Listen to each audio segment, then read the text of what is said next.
بسم الله الرحمن الرحيم.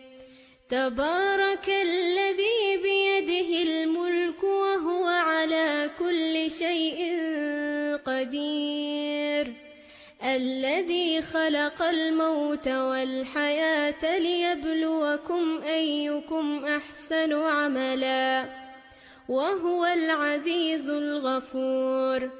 الذي خلق 7 سماوات طباقا، ما ترى في خلق الرحمن من تفاوت، فارجع البصر هل ترى من فطور، ثم ارجع البصر كرتين ينقلب إليك البصر خاسئا وهو حسير.